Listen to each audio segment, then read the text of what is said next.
Hello and welcome to Minter Dialogue, episode number 508. My name is Minter Dial, and I'm your host for this podcast, a proud member of the Evergreen Podcast Network. For more information or to check out other shows in the network, go ahead and visit evergreenpodcasts.com. This week's interview is with Dr. Alan Cowen. Alan is the CEO and Chief Scientist at Hume AI, a science-backed expression API platform for researchers and developers, and whose mission is to align science and technology with human well-being. In this conversation, we discuss his background, including 5 years working at Google doing scientific research on AI, the Hume AI project and business model, the state of play in understanding our emotions and creating artificial empathy, a perfect topic for anyone interested in how AI will play an important part in tending to our well-being. You'll find all the show notes on minterdial.com. And if you have a little moment, go over and drop in a rating and review. And don't forget to subscribe to catch all the future episodes. Now for the show. Dr. Alan Cowen, great to have you on the show. You and I share an alma mater. We also share, I would characterize it as a shared passion for understanding the intersection of AI and emotions. In your own words, Alan, Dr. Cowen, who are you? Well, first of all, it's great to be here. I'm Alan. I'm the CEO and Chief Scientist of Hume AI. And first and foremost, I'm a computational emotion scientist. I have a PhD in psychology. And then I helped a lot of tech companies work on how you apply the science of emotion to what they were doing, and worked at Google for a few years, and then left to start Hume because I realized we kind of needed to bring together a different group of experts to really solve this problem. Well, let's get into that. But first, Google. So what was your experience like working at the beautiful Google, Don't Do Evil? And what did you take away from that you're using today at Hume? Well, even before Google, I was advising a lot of companies that were thinking about this problem of how you use innovations in emotion science to understand how to build AI that really helps people. And the goal was really to identify some proxy of human well-being, human satisfaction that AI could learn from. But what I learned in general from the experience of consulting and working with these companies is that the AI world was still drawing most of its insights from computer science, even when it comes to human behavior. They were not really reading the most recent psychology literature. And there was good reason for that.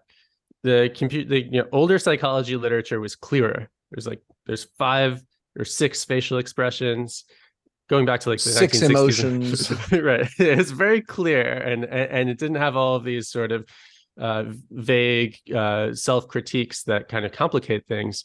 And in computer science, it was really easy to operationalize those older theories.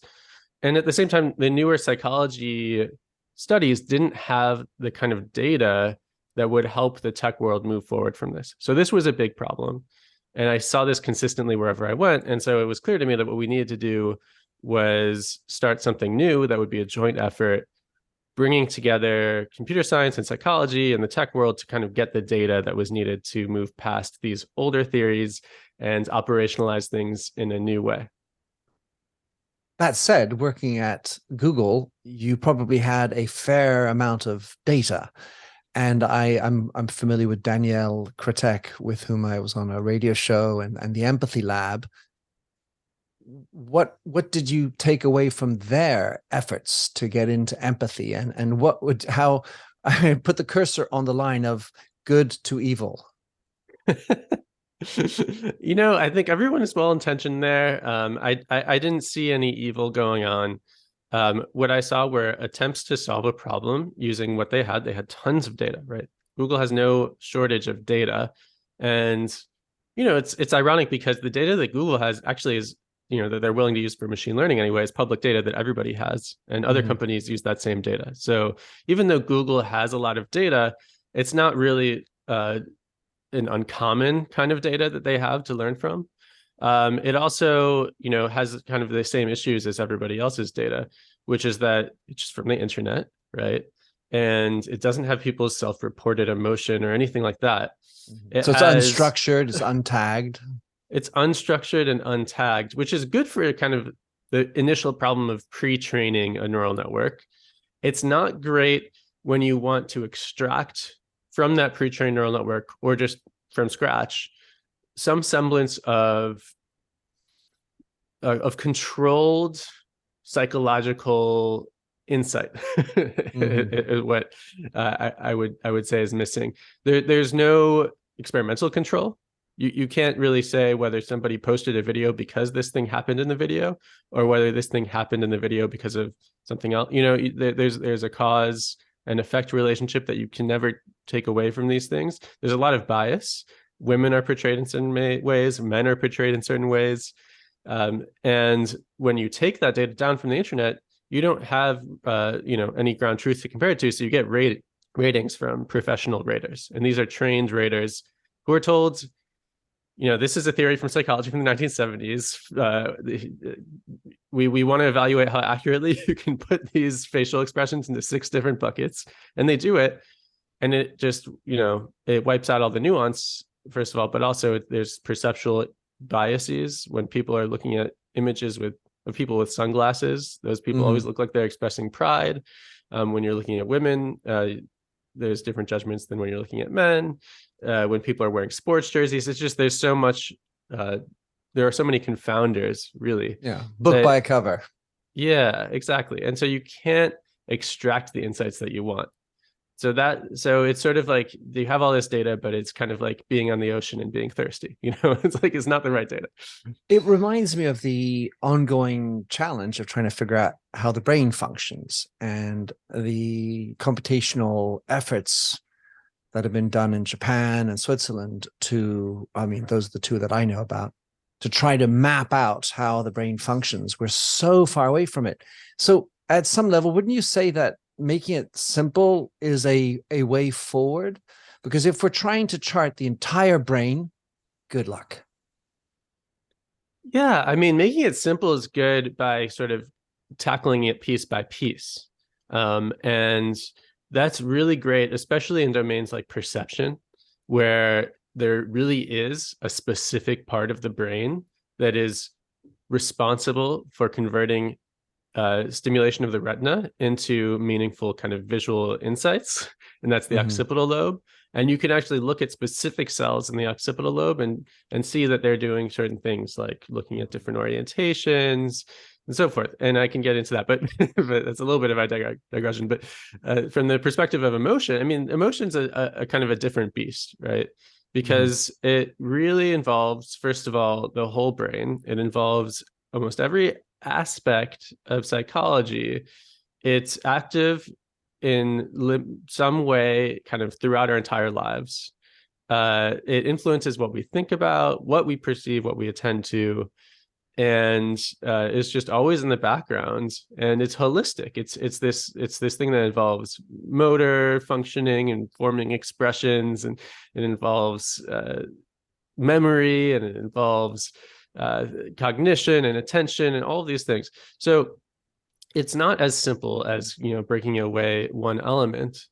And when you try to come up with a theory of expression that has 6 different states, and your facial expression is always only expressing one of them, what happens is you're actually throwing away a ton of data. You're taking data that has all of this stuff in it, because you can't take this out of the rich data. It's rich, but all data is rich, right? It's just all of the data that you try to force into this very simplistic model actually has a lot more in it. It's not like perception, where you can actually just take a picture that only has one orientation.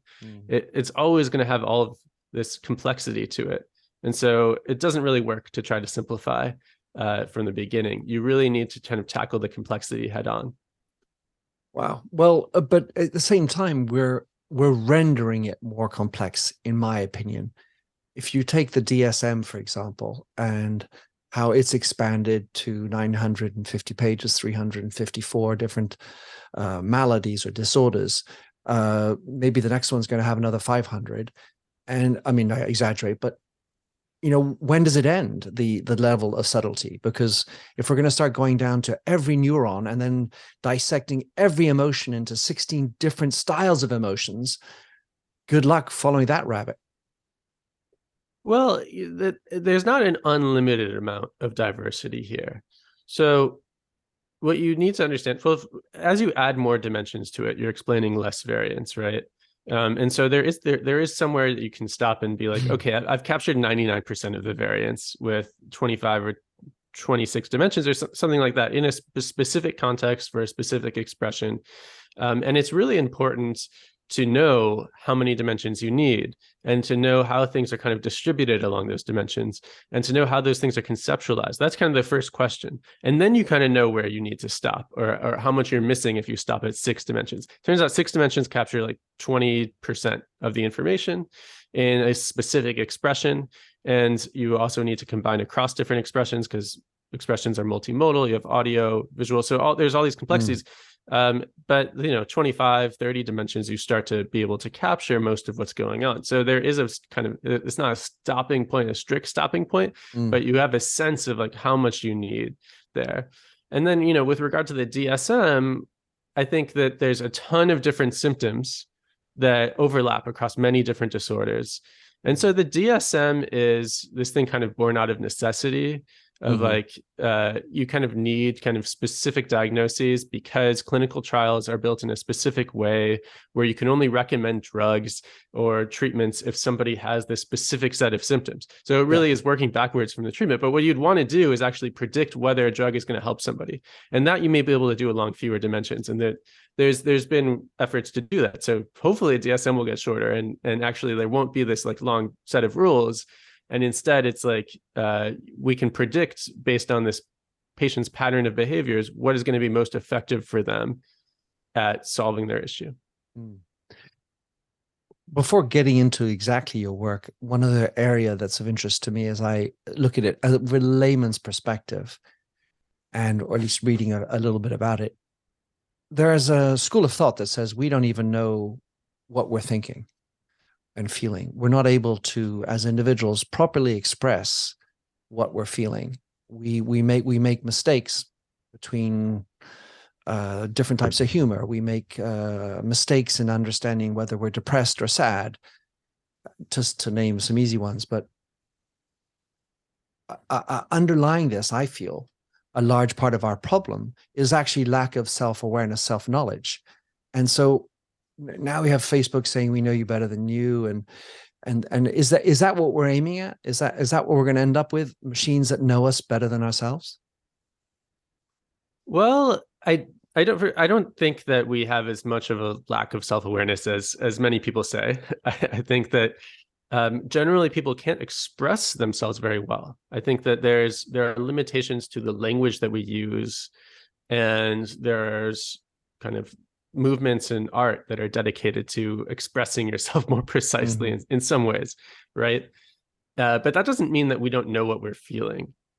And it's just really difficult if you go to a doctor and you say like, hey, I'm having this issue. It's really difficult to express yourself precisely enough that the doctor knows exactly what's going on, because feelings are so complicated and just the words are limited. And loaded, by the way. And loaded, right. So there is something that would be, and doctors, and of course, like we don't just use words to express ourselves. We use expressions. We use, we say like, this is how I'm feeling. I'm feeling not well. And then this is the kind of how my pain feels and all of these things. And if you take all the literal words somebody is saying and you try to turn it into a diagnosis, you're not going to capture what the doctor is diagnosing, because the doctor is looking beyond just the words. Holistically. The whole picture, right? And so part of it is kind of almost capturing what humans already kind of capture naturally in that whole interaction. Language models capture part of it, right? But a big part of that is missing. A big chunk is missing from what language models are doing. So that's kind of what we're restoring to the picture, and we're quantifying it in a way that words can't really capture. That go beyond the kind of the indeterminacy of language. So, in terms of Hume, let's get into that. Well, first of all, Hume. Is it human or is it Sir Douglas? It's a play on words. I love that it's kind of human. David Hume, who was a Scottish David, philosopher, sorry, not Douglas. yeah.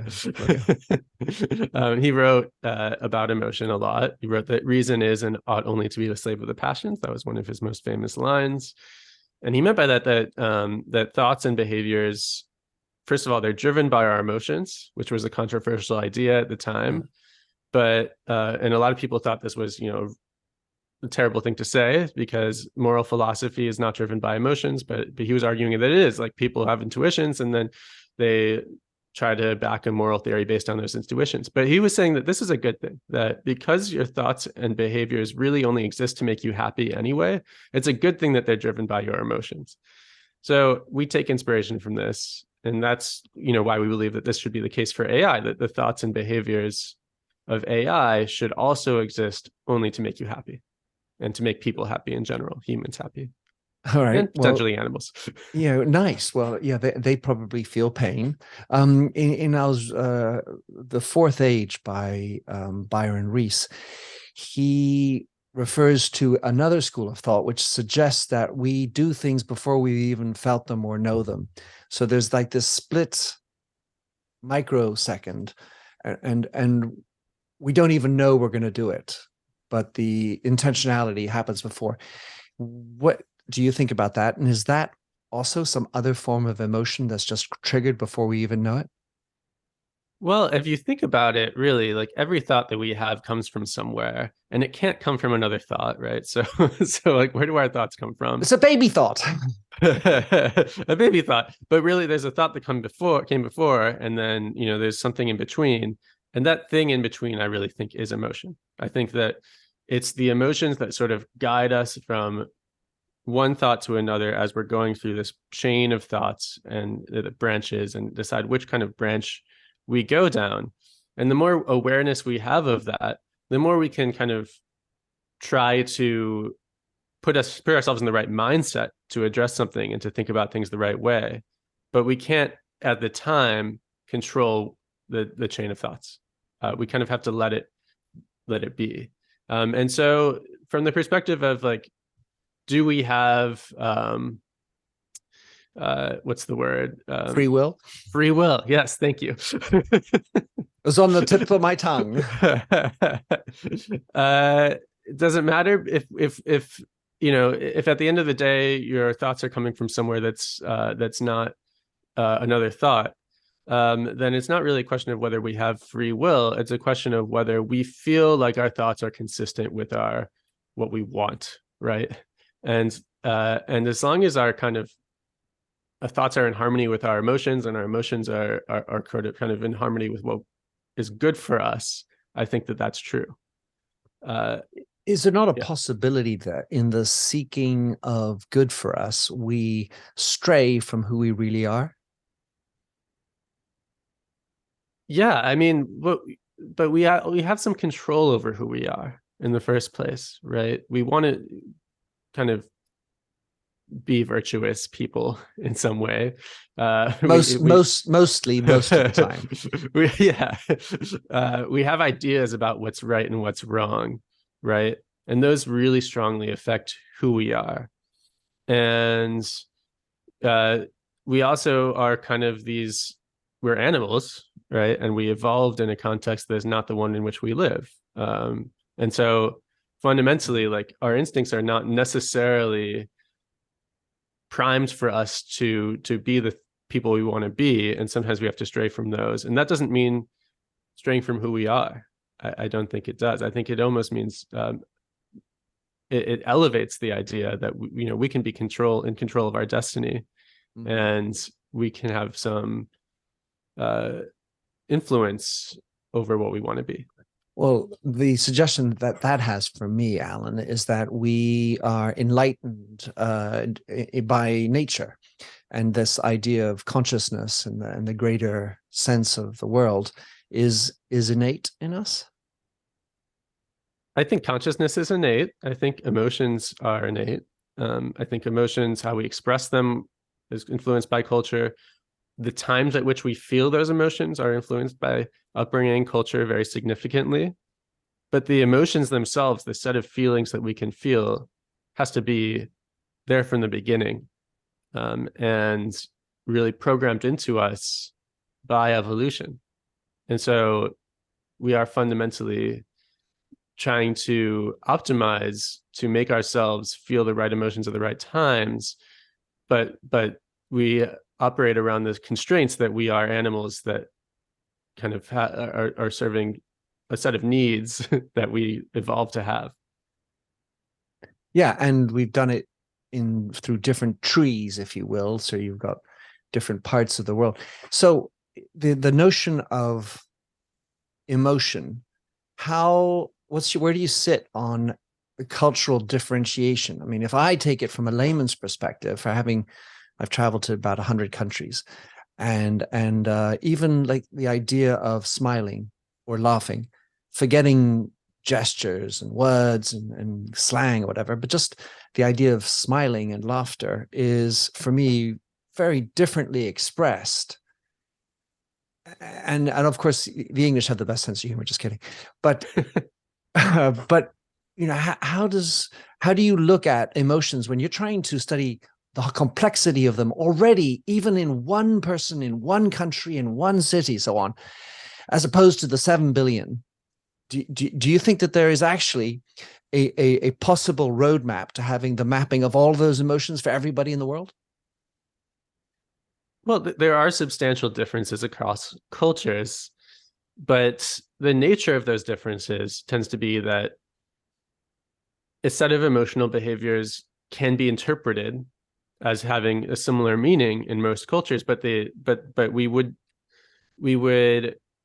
sort of modify when we're willing to express that, basically, and the intensity with which we express that. That's what sort of differs the most across cultures. So you need to have an understanding of what are norms around, for example, whether it's good to express positive emotion in public. Right. If that's bad, hey, high five. Then you're not. Yeah, that seems kind of American, right? Right. For example, right. And if you're in a culture with different norms around that, then of course it means something different when somebody's expressing positive emotions in public.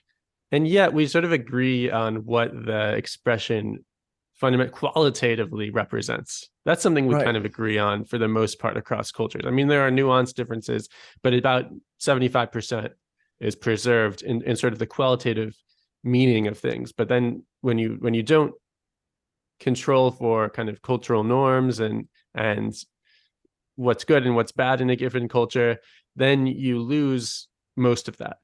You're down to like 20 or 25% looking like it's preserved. So it really depends on how you look at it. You've got questions, we've got answers. Business leadership, ownership, and sales can be challenging. Tune into the Accelerate Your Business Growth podcast to learn from the world's experts. Join me, your host, Diane Helbig, as I chat with people who have expertise in various areas of business. You'll enjoy the lively conversations that are focused on providing you with the ideas, tips, and suggestions you need to realize greater success. Get what you need for your business when you need it from the people who have the answers. Accelerate Your Business Growth is part of the Evergreen Podcast Network and is available on Apple, Spotify, or wherever you listen to your favorite podcasts. I'm imagining that your program has these kind of huge numbers attached to different elements of each emotion. So the left eyebrow goes up this much. That's let's call that E22. The right eyebrow goes up E27, plus a little wrinkle in the smile on the right side. The voice inflection, that's on 64. So you have to sort of accumulate these things. And then on top of that, you have to layer on the cultural component. So in Sweden, they don't do the smile thing, because they like isolation and confinement. So, their level of funny is when they, their nose wrinkles as opposed to the smile. So you have to add that layer into it. How's that work? So there's a few things here. So there's some similarities that can be drawn between kind of how you understand expression and how you can understand language. Language, like you can take what somebody's saying in the acoustic waveform, turn it into kind of phonetics, turn it into letters, transcribe it.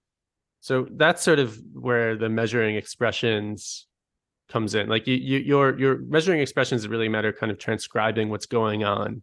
And if there's like a left eyebrow that's being raised, and it's this really complex thing to represent. There's many more dimensions than I think language at a given time. Sure. But the way that we kind of combine that across time is kind of similar to language as well. So when you look at kind of a sentence and you try to understand its meaning, what we do in machine learning is we project that sentence into what's called an embedding space.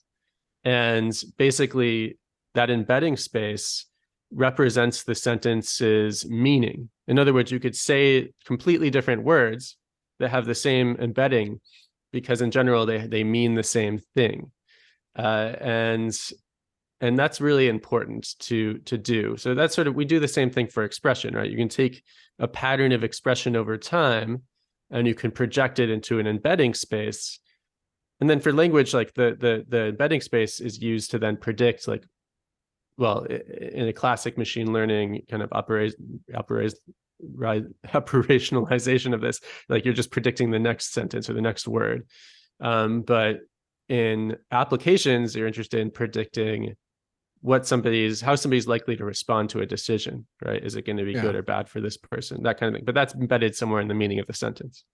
Like maybe I tell a digital assistant, like, actually cancel my order on these shoes. And then like the inference is that if I cancel the order on these shoes, then this will be good. Pegasystems, they use the next best decision based on what they perceive to be the desire of the person on the other end. Exactly. And so it's much the same for expressions and how they sort of are intermingled with language.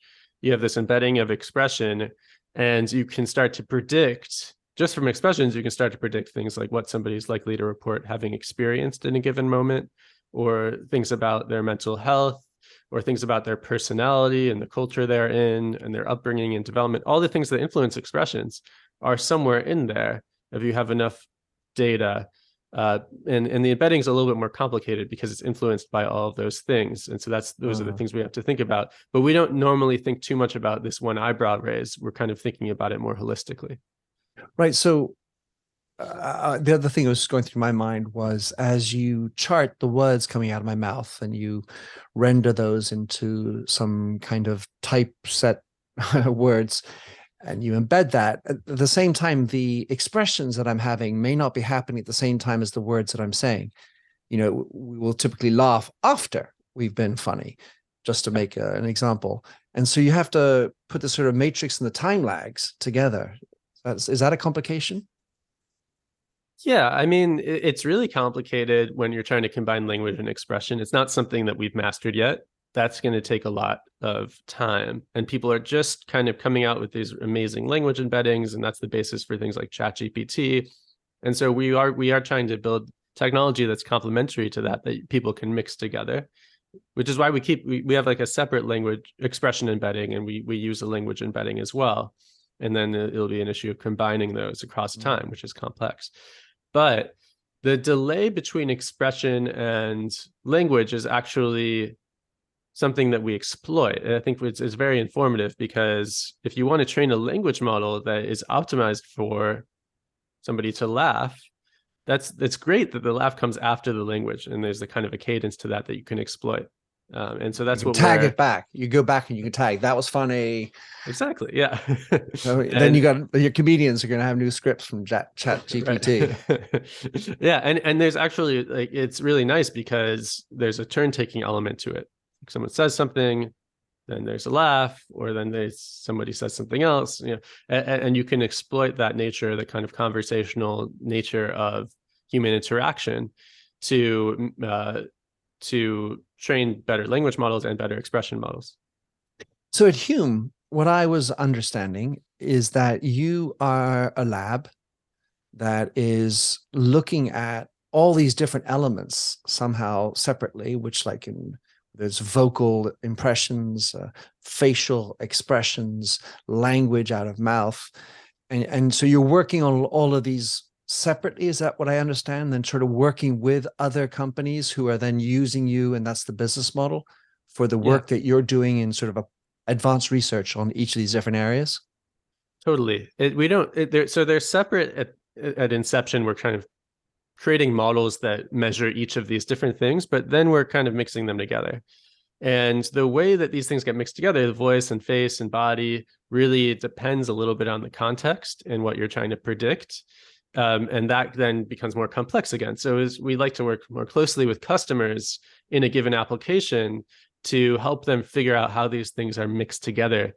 Right now, we have APIs that give you those measures individually, but we're going to have services that also combine those measures together to predict what you're most interested in, and then backtrack and say, oh, mental health diagnosis X is driven by expression Y. And we can make those inferences pretty automatically. That's what we're building. So congratulations on the recent raise. I think that was pretty new news, raising $12.7 million. You have a team of 24. What are the hires you need, and how are you going to spend that money? Thank you. It's an exciting time. We are hiring. Our team's actually less than 20 still. We are still rolling out our beta of our platform and giving hundreds of companies access. We have over 2,500 who are waiting for access. And so we're trying to roll it out as quickly as we can. So that's part of the motivation. We're hiring people who can talk to the developers using our platform and get feedback, developer relations. We're hiring people at the front end who can build smoother user interfaces and make sure that everything is intuitive and usable. We're hiring operations folks and people in kind of these more essential positions to get it out. And then we're sales. Also since we sell to developers, they don't really respond well to a traditional sales process. So it's really more about community building and getting sort of actual code snippets out there and tutorials to make sure that people have the resources they need. That's really what it's about. And developers are really good at searching, so they'll find those things if you put them out there. So you actually are going to hire a community manager? So a developer relations person is kind of a new position. They deal with building community around your product and making sure that when you solve a problem for one customer, you're not just solving it for them, you're solving it for everybody. So how do you get that information out in a way that, first of all, helps everybody who's using the product, but also when one customer solves their own issue, they can share that solution with other people, because you're giving people a tool, but it's still a pretty sophisticated, complex tool to use. Well, I can't help but mention my good friend Mark Schaefer, who has just published a book on how and why to build community as the best way to build a brand. So shout out to Mark, who will be on my show in good measure soon. So you mentioned at the very beginning how you are bringing in a poly set of experts from different areas. In my book on artificial empathy, I definitely came across the challenge of encoding empathy because it has to go through programmers, and probably not their numero uno quality for guys who are spending their time in front of a computer and worried about the syntax of this, the different code that they're writing. To what extent is that something that you are facing head on in your desire to understand emotion? So, I mean, there's good and bad aspects of that. So you don't want the programmer to hard code into the program what it means to be empathetic like that, because that's really one person's judgments anyway. It's helpful, of course, to have people who can test the product and sort of figure out if it is empathetic and have a handle on that. But it's still their opinion.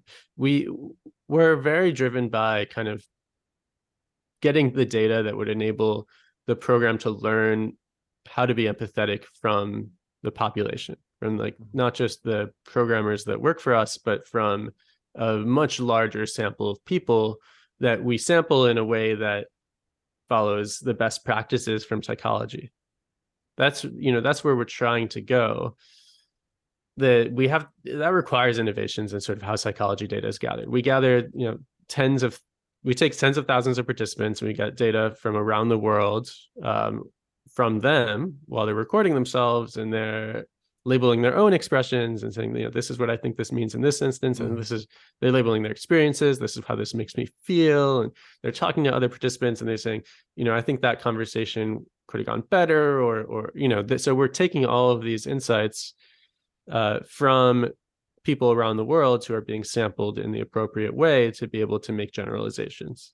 That's what we're trying to do.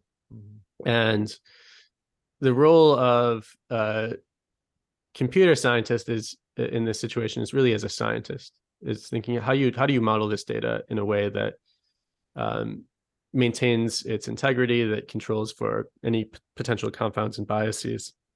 How do you test for generalizability and so forth? Well, funnily enough, in my book, I say that you can no better teach a computer to be empathic than you can teach a person to be empathic.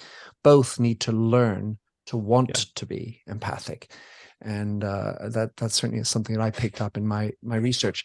So, in this, the challenge that I was really looking at was the nature of programming, which is much more scientific and sort of hardcore science at some level, as opposed to all this soft stuff that you're doing. And so you bring in people with more, say, sociology, psychology, anthropology. Is that accurate with regard to your team? Yeah. So a lot of the team is kind of computational psychologists and affective computing researchers, because those are the closest thing that we need to kind of bridge this gap, right? and it's still a really big gap between those two fields. And so that's what we're trying to bridge with large scale data, which, that's one of the reasons that there's this gap, is because on the one hand, psychologists haven't been around to really gather the right kinds of data, and computer scientists, because they didn't have that data, just gather it themselves, and they're not using the best practices, right? And so that's the first problem we need to fix. And so we're gathering huge data sets that are useful for computer scientists, but that whole process is being guided by psychologists, really, but who understand the constraints around the computational problem. So that's what, two of the kind of realms of expertise in our team. But we also, of course, have like top tier machine learning researchers who can actually take those models that are trained and deploy them and make them usable by everyone around the world. And we have creatives and front end engineers as well who can make that product usable. So I was curious on the use of humans in the training. So as I understand it, application or the bot like ChatGPT used a number of human given data points to sort of allow the machine to learn better. Is that something that's just essential in your work? That's going to be essential, I think, for a lot of AI going forward, but I don't think it's going to survive in that way. So the way that ChatGPT is trained is basically that a small number of raters really are evaluating just a sampling of responses from the model, and the model is fine-tuned on those specific ratings, and that's what reinforcement learning from human feedback is. And by human feedback, they mean literally ratings. And this works actually, I think, surprisingly well, but the preferences that it reflects are the preferences of those few raters. It doesn't capture all of the different kinds of outputs that the language model can generate, so it's not really robust. And it doesn't really adapt itself to individual users. So these are problems you can't solve with ratings, and you want to be able to do the same thing, but you want to be able to do it passively. And I think the key to that is actually human expression. If you have people's expressive responses to the technology, they don't have to tell you they like this or they don't like this response. The model should be able to infer that from the response of the user. And that is something humans do. That's principally what we do. We don't tell each other, "Hey, I didn't like what you just said." We just react, and then we learn. So A that's little what. snicker or Yeah, exactly. And so that's what AI should be doing as well. And that, I think, is the future of this effort. It's going to be absolutely essential, is actually learning from expressive signals that are collected from every person, every user, in their own use of the technology in their own context, that are used to improve how the technology works for everybody in a very nuanced way. right. So I getting back to my sort of obsession with the nuance at some level, because there's got to be a long tail, I'm thinking, of things that are happening. So I go off, I'm really happy, but I'm also a little bit sad. I'm thinking about what I'm doing tomorrow morning, and then I'm a little hungry, and all these things are happening really simultaneously as I'm talking to you. I mean, I am actually talking to you and my stomach is grumbling. So did you pick that up? You know what I mean? And so relevant, not relevant. And what, where do you cut it off? Because if you're going to go down and I've got my shoulder pain that I have, which is impacting this, and my bum is tired from sitting on yet another Zoom call, whatever. All these other things are going into it. And how do you tell a machine, to stop? Because otherwise you're going to use a lot more computational energy power doing stuff that's not quite as relevant. Right. There's so many different inputs to consider. So that's one thing. But we have a way to compress those down with kind of multimodal embeddings over time. So that's one thing we can do. We can try to make that as independent of what you're wearing and who you are and so forth.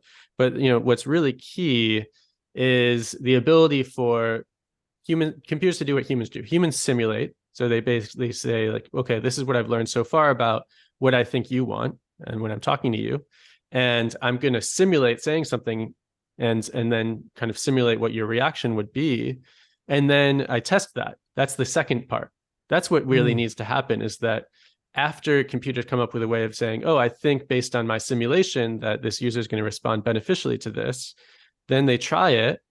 And that's where they get causality. It's like a kind of tiny experiment. And then they learn, oh, when I actually manipulate this outcome, I learn that I can separate out the different causes of somebody's expressions. It's not that, like, you reacted poorly to me when I woke you up because of something I did. It's just like, you snored. Like waking, So it's not like I'm going to stop waking you up, because that I can test that possibility, or do it in some kind of small way, and realize that's not what's good for you. But I can learn to wake you up in a better way, and then kind of tinker with those possibilities.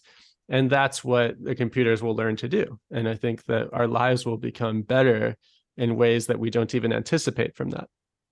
So I've interviewed a couple of the psychologists that are working in AI around emotions, and you, I'm sure, are aware of Scott Sandland at Cyrano.ai and Dr. Gwyn Lord, who does empathic.ai.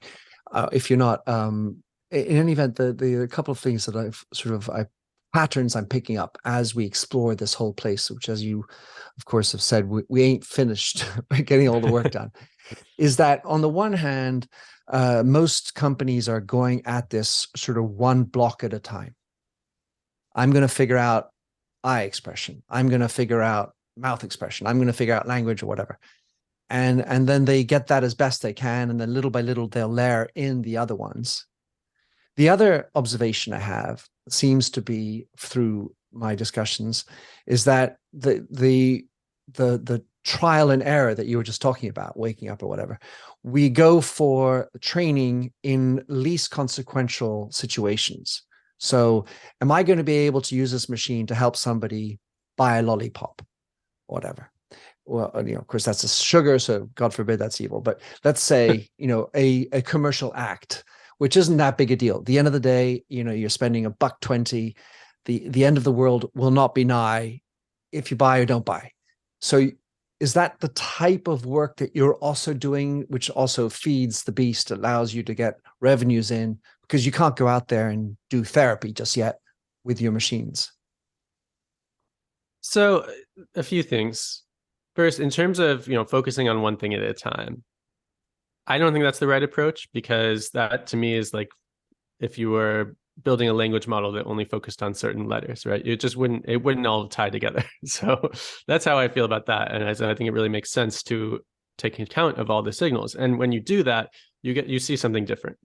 Facial expression looks weird if you're looking at it in isolation sometimes without considering Sure. prosody and what somebody's saying. All that. Yeah, watch a video without, or television without the voice. Yeah, exactly. Right. So I think it makes sense to do it all at once. In terms of what is this going to be optimizing for, is it going to be optimizing for people to purchase things?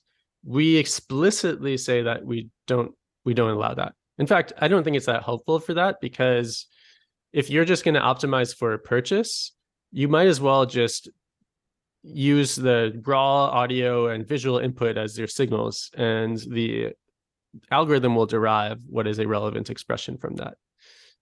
And it will just do it in the way that a psychopath would do, which is, oh, this is the face people make when they want a lollipop or whatever. So yeah. That's not really what we're aiming toward. We want to aim for people to try to optimize for people's well-being in different ways. And that can be operationalized in a lot of ways that are consistent with commercial goals. What is going to cause people to be more satisfied with the product, user satisfaction. What's their, likelihood of recommending something, not regretting their experience. Mental health is an obvious one, but also, well-being and burnout are really important. You don't want people to, if your target audience is students or employees, you don't want them to burn out, and also you want them to consent to the use of these things and not feel like it's creepy.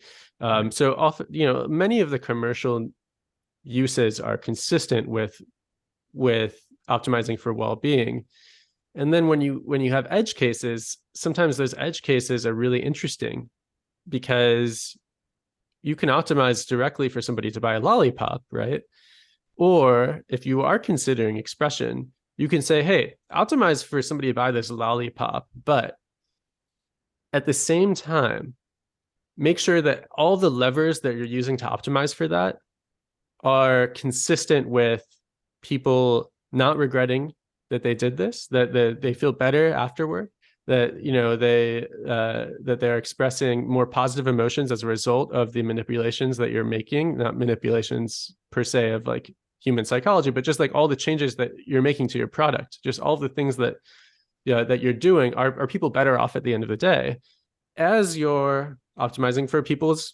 And it's fine to optimize for people buying the lollipop, but this is actually a protection against the AI using bad ways, bad methods to do that are exploitative. So that's where it gets interesting, I think. Mm-hmm. And so we are pursuing, certain applications like that with the goal of, get people more engaged in positive ways on social media, but not negative ways. Don't get people angry to get them engaged. You can tell the algorithm to do things like this if you have these measures in a way that you wouldn't have been able to before. It creates an algorithm that is not purely psychopathic, right? That is attentive to like what the good methods are and what the bad methods are of accomplishing its objective.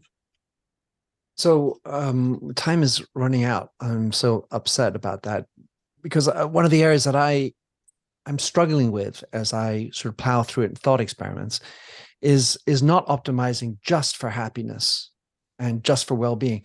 For example, I think that rage can be a significant motivator to do something.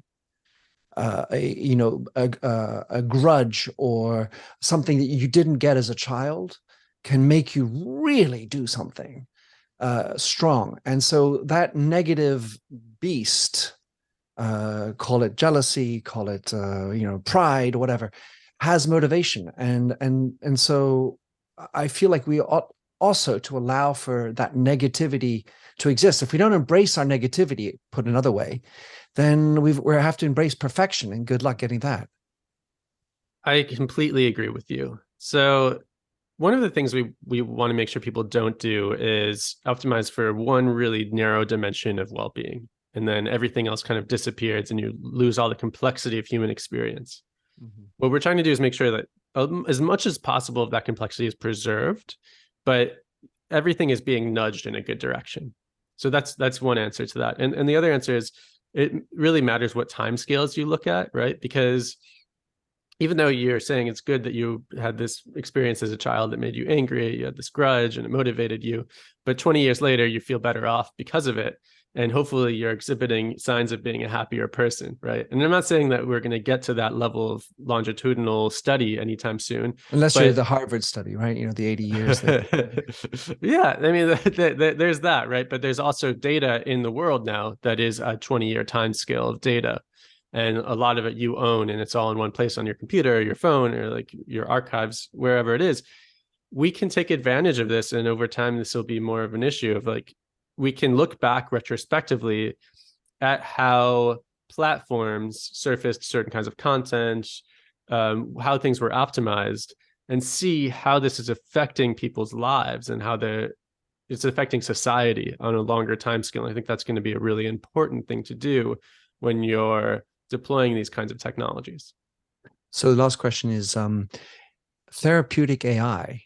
Do you have any apps you would recommend? You think we're there? When will it be, if not?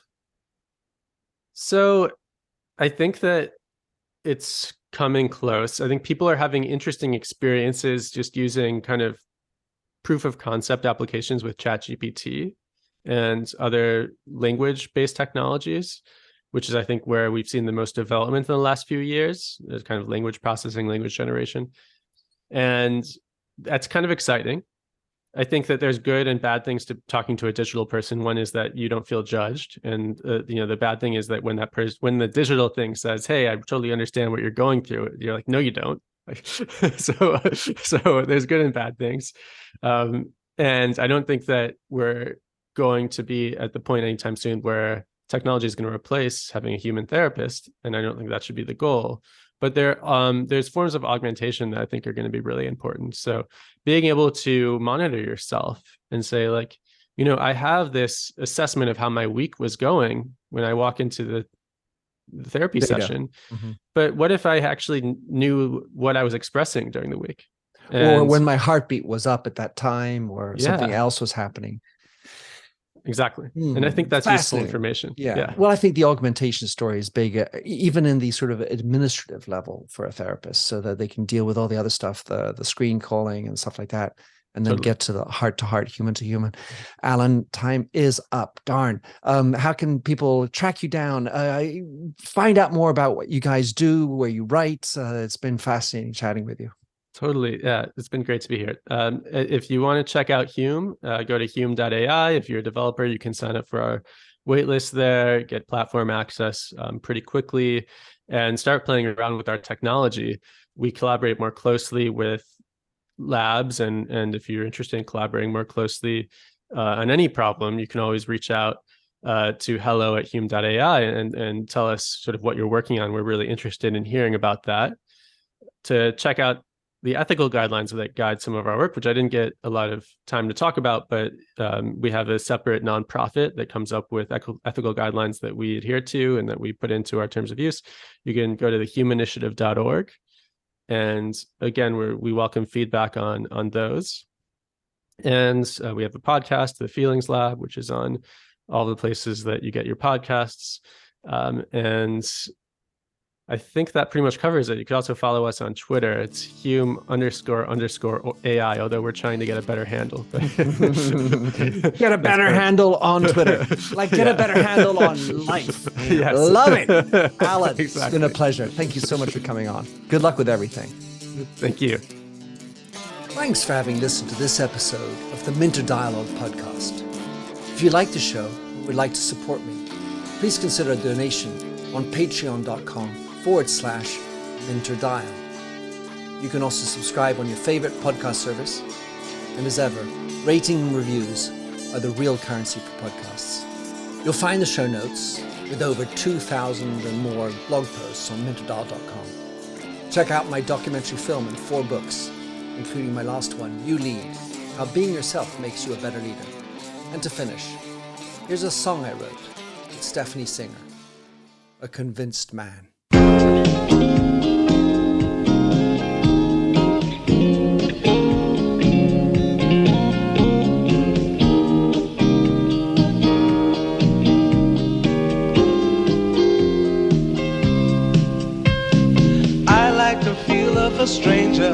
tucked around me, precipitating the danger to feel free. Trust is the reason, still I won't toe the line.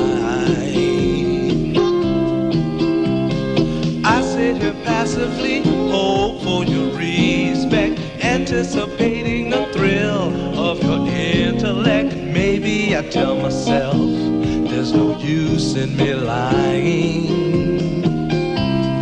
I'm a convinced man building an urge. I'm a convinced man to live and die submerged. A convinced man in the arms of a woman. I'm a convinced man, challenge my fate. I'm a convinced man, competition's innate. A convinced man in the arms of a woman. Despise revenges and struggle with deceit. Live for the challenge so life's not incomplete. What's wrong with challenge? I know soon we all die. I like the feel of a stranger tucked around me, precipitating the danger to feel free. Trust in my reason and let me show you why. I'm a convinced man practicing my lines. I'm a convinced man here in these confines. A convinced man in the arms of a woman. I'm a convinced man, admit to the test. I'm a convinced man, I'm ready for an arrest. I'm a convinced man in the arms of a woman.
You've got questions, we've got answers.